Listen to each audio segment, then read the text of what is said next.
Političnih strank in vsi, ki ste si danes vzeli čas, da stojite z ramo ob rami, da skupaj rešimo Slovenijo. Pozdravljeni tudi predstavniki medijev, na katere računamo, da boste veliko poročali o tem domoljubnem shodu. Ko je dovolj in takrat se je potrebno upreti.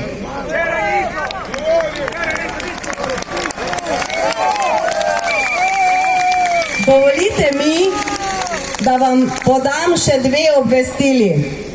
Vabljeni ste podpisu peticije na stojnicah na moji desni strani. Organizatorji so za ta kraj prireditve prijavili prav to prizorišče, na katerem sedaj stojimo. In zato vas prosimo in pozivamo, da se od tega prizorišča ne oddaljujete. Kakršnakoli pozivanja k nasilju, žaljivo skandiranje ali uničevanje lastnine, za katero ste tako ali tako sami plačali, je prepovedano in posamezniki bodo morali žal za ta dejanja odgovarjati. Še enkrat vas prosim, nisem od Zokija nisem.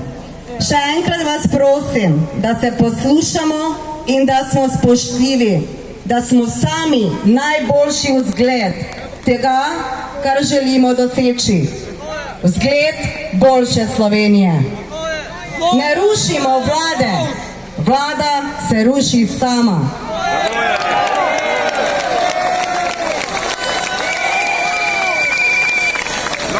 Tukaj smo zato, da opozorimo na težave in da ponudimo drugo, boljšo možnost. Da ponudimo platformo, prek katere se bomo lahko slišali vsi enako glasno, brez prvo in drugorazrednih. Preden bomo predstavili zahteve in stališča civilnih iniciativ, društev in drugih organizatorjev, ki so tako lepo pomagali pri organizaciji protestnega shoda, vabim k sebi še predsednika Slovenske ljudske stranke Marjana Podobnika, s katerim vas bova skupaj peljala skozi vsebine današnjega protesta. Lepo pozdravljeni tudi v mojem imenu. Hvala lepo vsem, ki ste prišli na ta domoljubni in protikorupcijski shod. In kot je bilo rečeno, ker nas je veliko, ker ste se mnogi odzvali, ker so velike številne vsebine in jih želimo predstaviti, bomo skupaj skušali narediti tako, da bo čim več povedanega v čim krajšem času. Najprej povabim prvega sogovornika, Roka Sedminika, predsednika Slovenske kmečke zveze in hkrati tudi zastopnika civilnih iniciativ za zaščito podeželja pred napadi zveri. Bravo!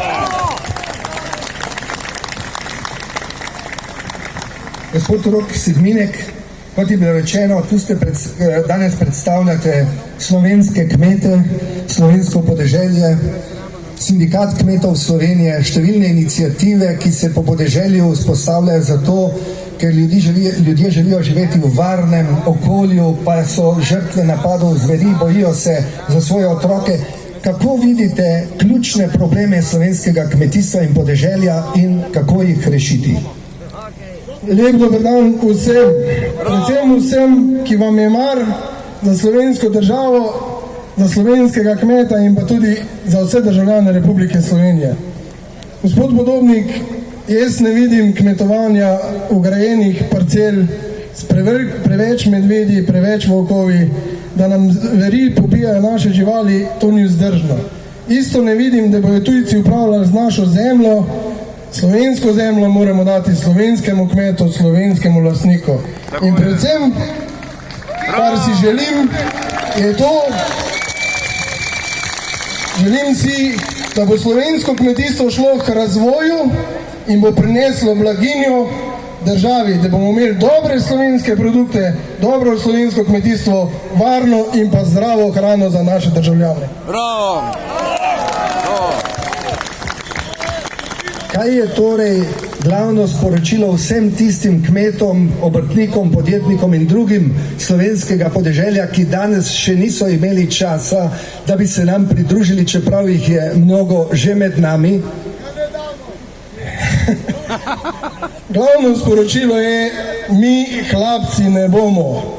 Mi moramo biti plačani pošteno za našo delo, pa naj bo kmet, upokojenec ali delavec, vsi morajo biti pošteno plačani in delo mora biti vrednota, tako kot je družina in pa vsa temeljna celica Slovenije. In ne pozabimo, mojim predhodnikom 88. leta je bilo dano, da so se izborili samostojno Slovenijo. Mi bomo pa poskrbeli, da bo država pravična, poštena do vsakega državljana. Hvala lepa.